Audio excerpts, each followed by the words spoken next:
Don't be scared of the change. Scared to be the new kid. What is up, my fellow life forms? It's your girl Lily Jane here, back with another Iron Maiden reaction. Now y'all, in my previous Iron Maiden video that I did, I asked you guys at the end, what was the best storytelling song that Iron Maiden has in their catalog? And I received so many comments for this song, Rime of the Ancient Mariner, and everyone told me that I needed to react to the live version too, that the studio version just doesn't do it justice. So guys, let's go ahead and check it out.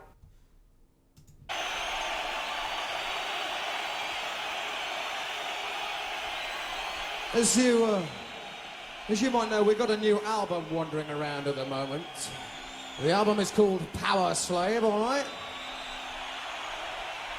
And what we thought we'd do on this one, rather than write the usual, you know what I mean, 3.5-minute hit single and all that stuff and get on all the usual bullshit time of shows and all the rest of it, what we thought we'd do is we'd do something a little different. We did a song on this album that's about 13 minutes long, all right? This little track we're going to do for you. Written by a guy a very long time ago, a guy by the name of Samuel Taylor Coleridge actually wrote a poem on which this song is based, all right? And this poem, I'm sad to say, was written while under the influence of drugs, ladies and gentlemen.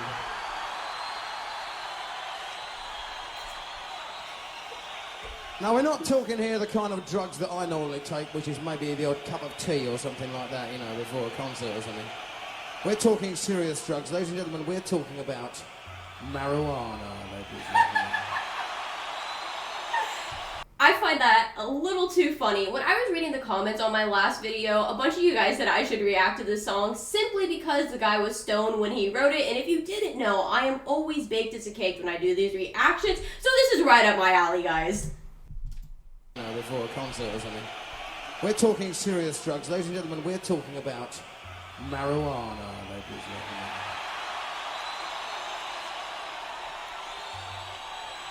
Do you know this stuff used to be legal in the 19th century in England, all right? In those days, they didn't used to call it marijuana. They used to call it hemp, right, which is the stuff they used to make ropes out of in those days. And did you know that the Queen of England, that's Queen Victoria, who was the Queen of England in those days, she used to get really, really bad period pains, you know what I mean? Really terrible. And in her diary, she used to write, had really terrible period pains today. Georgie was very annoyed. That was her husband, the king, you know what I mean? And she used to go to the toilet and have a couple of joints to kind of mellow out a little bit. Did you know that? Really? And now look what's happened to the state of the fucking empire. Never mind. The Rime of the Ancient Mariner, if you dare.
about the guitar in this, because I said in my last video too that I wanted Iron Maiden to have more of a chug to it. This is the type of guitar I'm talking about. It may not be the beefiest, but it does have a little chug, and to me, it's adding to that storyline. It's giving me that extra little pizzazz I've been craving from them.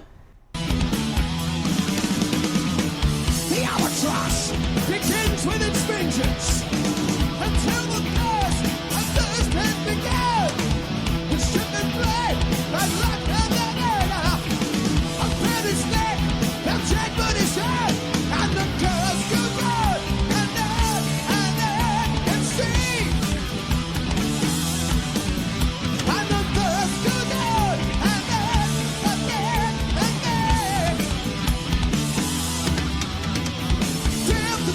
Day after day, we're struck the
Okay, that whole change up that they had just now with that little instrumental, it was to me almost symphonic, and I don't know why. It was extremely captivating how they just changed the whole scene. It almost felt like they were going into a different song, but I think it's just part of the storytelling. But if I am being honest, I'm having a very hard time decoding every word the lead singer of Iron Maiden is saying with the storytelling. I don't know if it's just because it's live, but right now I'm having a little bit of a hard time following along, just being honest.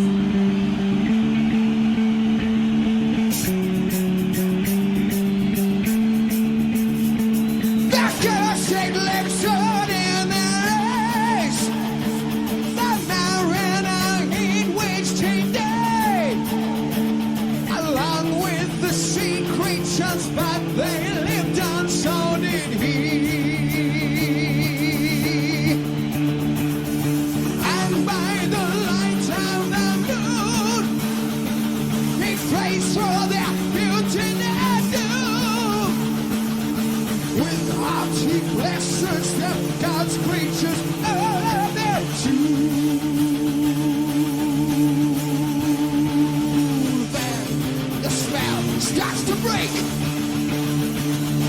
Albatross falls from its neck,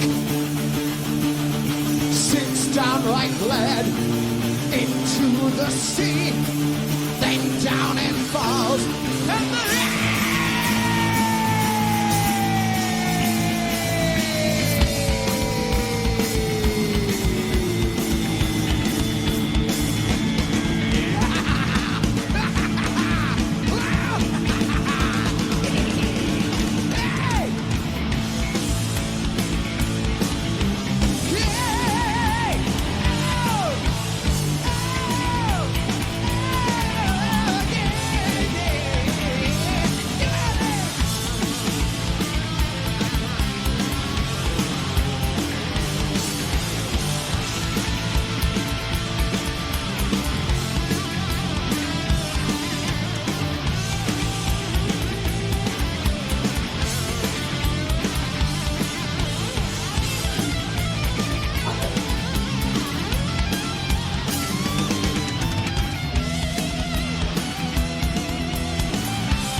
For me, I think that is the most lively Iron Maiden performance I have watched. I remember my first Iron Maiden reaction, I felt like they didn't move much when they were performing live, but this one, they really brought the story to life. And just to check my understanding, to me, it was about a guy that went out to sea with his crew. He whacked a bird. You shouldn't whack the bird. It's not a good idea. Then, I guess nature was like mad at him, threw everybody off the boat. Everyone came back to haunt him though, and then he